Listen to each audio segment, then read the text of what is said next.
Good morning, everyone. It is a little after 9 a.m. here in New York City. I hope you're all doing well wherever you are, whatever time it is in your part of the world. So, I've noticed that the subscriber count has grown. So, to all of you, whether this is your first video, whether this is your last, uh, what do I usually say? Whether it's your first or your 100th, I hope that you continue to enjoy the content, and thank you all so much. Right, the channel seems to be growing through a bit of a growth spurt, right? And thank you all so much for the engagement. So this video is going to be a little bit different in that I'm not going to be talking about comics, right? I usually do a lot of comic stuff, give opinions, give hot takes. Today I'm going to be doing a video about music, actually, or rather a particular song. There seems to be a controversy of sorts building around a song by CARDI B. If you follow her or if you follow rap, you may know. I'm actually a bit late to this because I don't follow CARDI B and I don't follow rap. I really don't. Rap isn't for me. And the funny thing is, I came of age when rap was really big, in the 1990s. But it never quite spoke to me. I'm much more of a rock and roll girl. But rap is rap. It's another musical medium, and people have the right to make music in that medium. So here's the thing. Oh, and before I get started, I want to give a bit of a disclaimer, which is something I rarely do because I do try to keep the language on the channel generally clean. Right? I may say hell or damn on occasion, but I try to keep it clean. But that's just the way I prefer to express myself. But given that the topic I'm going to be talking about involves overt references to sex and sexuality, to be clear, right, about the topic at hand, I will be speaking much more freely and with a lot less restriction than I usually do, right? So, for those who may be concerned about language, you've been warned, right? I don't usually do this because I don't usually use terribly obscene language, but given the topic of the video, I'm probably going to use obscene language, not to be obscene, but to get the points across as clear as possible. So there might be use of dirty words. There probably will be use of dirty words. So if that is a concern to you, you've been warned. Also, there will be lots of singing because I'm referencing music, and I can't sing. So, some people might like that, some people may not, but you've been warned. Okay, disclaimer's done. So, I was just watching a video by Brandon Tatum. He goes by the YouTube channel, TheOfficerTatum, and I like his content. I don't always agree with him, but then again, I rarely always agree with anybody. But he was talking about a song by CARDI B called WAP, right? Which is, of course, the initials. The full title is Wet Ass Pussy, right? Of course, referring to a wet vagina, right? Because obviously it'd be sexually aroused, right? And I just finished listening to the lyrics of the song. And she's basically singing about how good she is at sex and how, men will fall at her feet and other parts of her body to have sex with her and whatnot, and how she likes rough sex and all this other stuff, right? Now I want to be clear. Mr. Tatum is completely entitled to his opinion. He is. He doesn't have to like it. I don't like it. I personally am not a fan and have never been a fan of the overtly aggressive sexual song. I like more bluesy stuff like, say, Black Velvet by Alana Miles, right? Black Velvet and that little boy smile, right? That one. Or songs like Black Dog, right? By Jesus Christ, Led Zeppelin, or So Alive by Love and Rockets. What's the other one? Tell you what, and I really want to know. It's the Time of the Season. Time of the Season by the Zombies, right? So I'm into more of like the bluesy type of type of sexy when it comes to songs. That and Billy Idol's "Flesh for Fantasy," because I find that song in the video absolutely hilarious. As a song, I think it's awful, but dear God, does it make me laugh. But here's the thing: what I do not understand about Mr. Tatum's video, where he talks about how, you know, the song is disgusting, and Cardi has no morals, and he talks about how you know she's setting a bad example for black women, and I'm like, with all due respect, she's an entertainer first and foremost. She's an entertainer in the vein of what's her name, Nicki Minaj, and before her, before them, you know, the sex vixens of the 1990s when it came to the rap game were women like Foxy Brown and Little Kim. And if I believe Mr. Tatum is around the same age I am, right? I'm 35. I think we're around the same age. So if we are, he might be a little younger, maybe a little older, but I think generally speaking we're around the same age in our 30s, well into our 30s. So if he is, if my guess is correct, and we are, that means he would have grown up. His childhood would have been around the same time mine was, which was the 1990s. I was 5 in 1990. I was 14 in 1999. That was an intensely sexual period when it came to women and music, right? Songs from all different types of musical genres at that time. But some of the songs I remember from that period that were very sexual in nature were songs like "I Touch Myself." Yes, that's literally the title of the song by the Divinyls, right? I don't want anybody else when I think about you. You know, that one, right? There was Janet Jackson's "If," right? Day and night and day. I gotta say is, if I was your girl, all the things I'd do to you, right? And all that stuff. I still think "If" is the dirtiest song I've ever heard in my life. I actually listened to, like I said earlier, I listened to Cardi's song earlier. And after hearing it, and yes, it's very, very sexually graphic and aggressive. And I'm like, okay, "If" is still dirtier. "If" is still dirtier, right?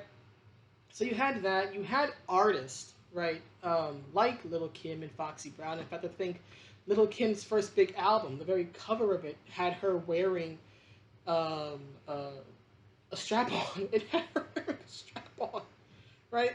And the thing is that um, at that time in the 1990s, and again, I'm not trying to defend it. I'm not trying to say, oh, I'm a fan of this and you should be too. I'm not. I am not a fan of this. But I understand, I guess, the significance of it or why it happened at the time, because there weren't many women outside of perhaps Madonna at the time who would have been in her what? That would have been what? Earlier 90s would have been when she had the Sex Coffee book and the Erotica album and videos like Human Nature and Justify My Love. And even prior to that, right, she caused controversy in the mid 80s because of songs like Dress You Up and Like a Virgin, right, that infamous show in the mid 80s. 1984 VMAs, I think it was, the MTV Video Music Awards, when she was literally writhing on the stage in a wedding dress and all this other stuff. And she had just upped her risqueness by the time the early and mid 1990s came, right? So, as I was saying, back in rap in particular, right? Women like Little Kim, Foxy Brown, Trina, right? They were the more overtly sexual artists, and what made them interesting was that, first of all, women in rap didn't really have that image. They weren't overtly feminine, hyper feminine, and hypersexual. The well-known women in rap at that time were women like Missy Elliott, who would later come out with a pretty sexual song, right? 1 Minute Man. Wasn't talking about the gunman during the Revolutionary War, right? Wasn't talking about that. But anyway, right, at that time, the female rappers who were sort of prominent were either Missy, right, who was not a traditionally feminine woman. You had Queen Latifah, who in the 80s, early 90s, because by the time the mid 90s hit, she had kind of transitioned out of being a rapper, but still, right, her earlier work was still well known, right, and she was very, aggressive, masculine, tomboy type of thing. You had Debrat, I think her name was, right? And again, another tomboy, rough and tumble, aggressive character. Even in TLC, right? Left Eye, right? She was very pretty and very feminine because the whole group was. But still, there was this, hood tomboy type of thing about her and about the group in general, right? But even they had very sexual songs like "Creep," "Red Light Special," right? Stuff of that nature. So women like Trina, Foxy Brown, Little Kim, whatever the name of that artist was, who had that song, "My Neck," my my back, and the rest of it, right? They were, how do I put it? They were sort of the female version of these very sexually aggressive male artists. And that was big in the rap game at the time because women did not really present themselves that way. They were either, again, these very rough and tumble tomboy type rappers, right?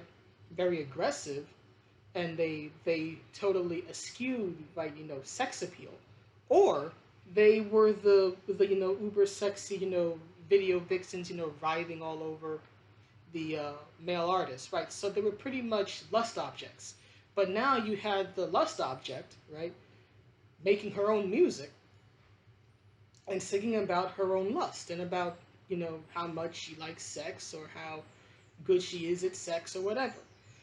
And whenever you think about these type of artists, right?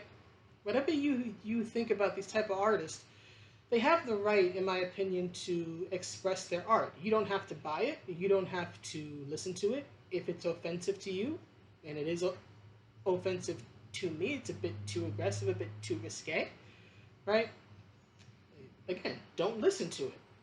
But I cannot understand this controversy around it when we've had all these examples previously. It's like part of me like wants to ask people who are upset about this. It's like, did you forget like the video for like "Cold Hearted Snake" by Paula Abdul? The song itself is not overtly sexual. It's about a boyfriend who's cheating. The video is an orgy done to jazz music. I'm not joking. Look up the video. It's an orgy. It is an orgy to jazz. It's, it's crazy. But this is what we grew up with, right? Female artists starting back in the 70s with like heart with songs like "Crazy on You," and then you had Patti Smith with Be Because the Night, and then of course you had Madonna and others moving on, right? Then you had Britney and Christina, right? "Time to get dirty. It's about time for my arrival," right? Or Fergie, London Bridge, and she wasn't talking about the actual London Bridge. Even more recent songs like Ariana Grande, right? "And I'll make you believe that God is a woman." She's not talking about God or trying to imagine God as a female, right? She's talking about sex. She's talking about what the woman all brings and offers to sex, which is the vajayjay. And at this point, it's like, if you're somehow surprised, with all due respect to your feelings and your opinions, I don't really understand why. When it's literally they're just doing whatever, or rather they're just doing and continuing what their forebears did. Women have the right to express themselves in however they want artistically. You have the right to disagree, you have the right to like it or dislike it, but women have the right to express themselves even if it's in a manner that you personally find distasteful or offensive. And something that I found interesting about Officer Tatum's take on it was that he said he would get to men, male artists, but at least in the video clip I saw, he didn't. And I even asked him in the comments, I'm like, are you gonna talk about Snoop Dogg and other rappers referring to women as bitches and hoes? Because he was talking about how this type of song, or Cardi's what's the word I'm looking for? I guess presentation, is disrespectful toward black women. He might have a point. I've never valued black women or myself as a black person, or at least half black person, on the appearance of a black artist. I am not defined by Nicki or Cardi or Janet or any other person. I'm me, right? But I'm like, where's that? Where's the criticism of again Snoop, right? Bitches and hoes. Where's the criticism of intensely sexual male artists such as Ginuwine? I remember that. Remember his big hit, "Riding My Pony," talking about juice running down your thigh. He wasn't talking about an actual pony. The pony he wants you to ride is his third leg. Or songs by Prince, especially at that time. Jesus Christ! What there were. I probably shouldn't mention Jesus in this video. I apologize to the more religiously inclined or minded, but Prince had a lot of sexually, promiscuous and overt songs, right? Darling Nikki, and that was the 80s, right? In the 90s, he had songs like Sexy MF, right? Which stood for Sexy Motherfucker, right? There was also songs like Cream, right? And there were lyrics in these type of songs like, 23 positions in a one night stand, and swing that big ass my way and let me unzip you, baby, and stuff like this. And again, right? Prince is a renowned, beloved artist. People cried when he died, right? And there are some Prince songs I like. In fact, my favorite song of his actually comes from the 90s. It comes from the Gold Experience album, "The Most Beautiful Girl in the World." That's my favorite track of his.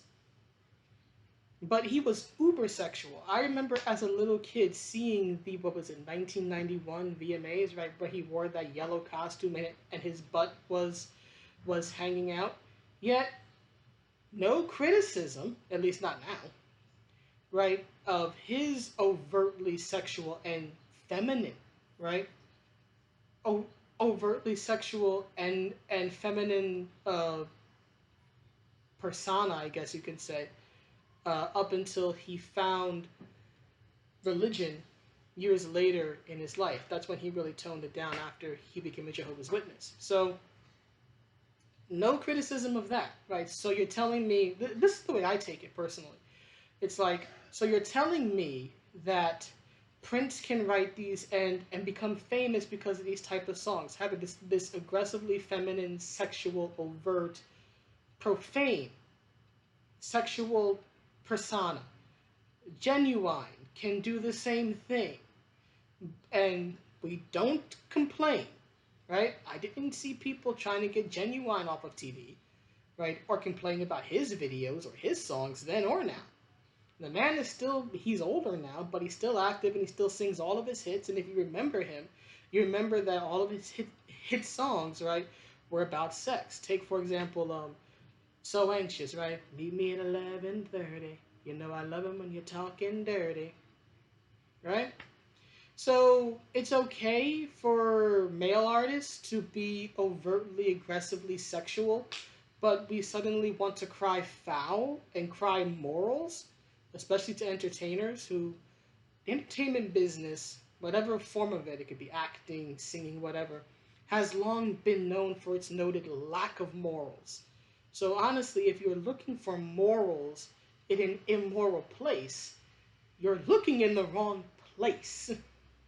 Right? But it's like at this point in the game, if you're somehow outraged, not just personally offended and you don't like it, that's fine. But if you're somehow outraged, I mean, even the Super Bowl thing, right? People are like, J Lo's on a stripper pole. I'm like, no, she's not. That wasn't a stripper pole. But talking about, oh, you know, she's being sexual, grabbing her groin. I'm like, the whole point of that dance sequence was that she was playing a tough girl. She was trying to impersonate a man. If you know anything about dance, you know that when a woman wants to affect a tough image, right? She will grab at her groin because she's imitating a dude. It's actually a reference to male genitalia. Like it or lump it, that's fine, but damn it, understand what you're watching and what you're talking about. I did a video about that back in January when it happened.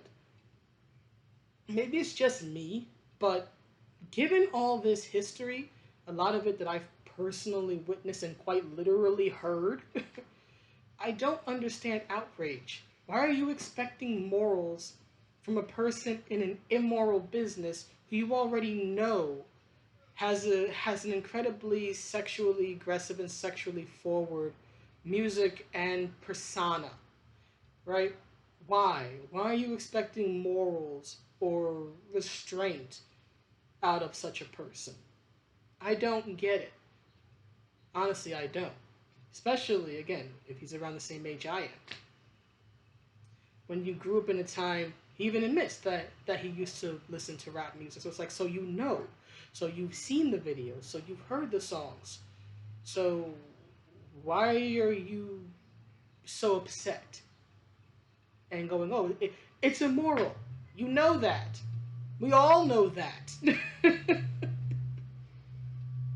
That it's immoral is irrelevant, especially to the entertainment industry. They thrive on immorality. It's like me, as a rock and roll fan, complaining about Guns N' Roses having songs like "It's So Easy," right? Because there's a line in the song that goes, "Come over here, bitch, I got a use for you," right? It's a Guns N' Roses is known for their profanity and Axl's issues with women.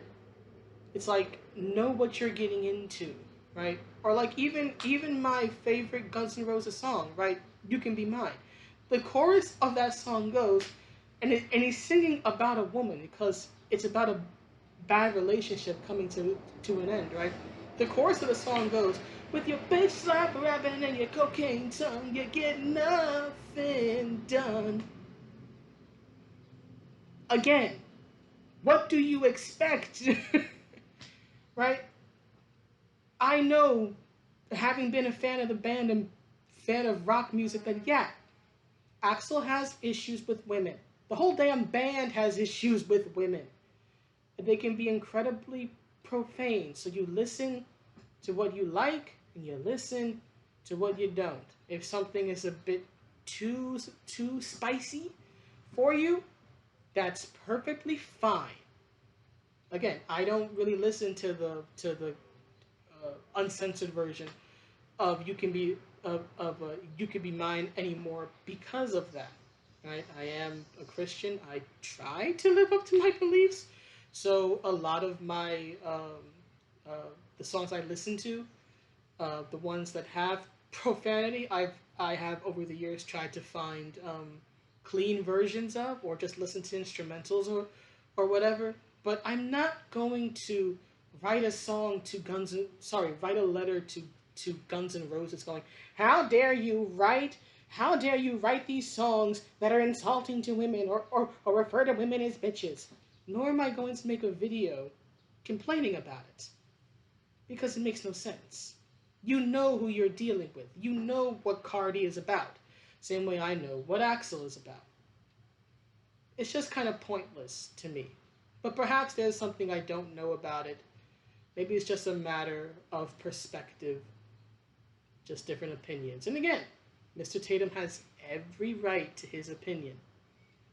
I just don't quite understand what is, in my opinion, his faux outrage about it. Again, if you're looking for morals from an immoral business, from a person who has a very immoral persona, you may want to look somewhere else. That's just my take on it. But anyway, that's the video. Please let me know what you think, and I will see you all in the next one. Have a good day or night, wherever you are. Bye.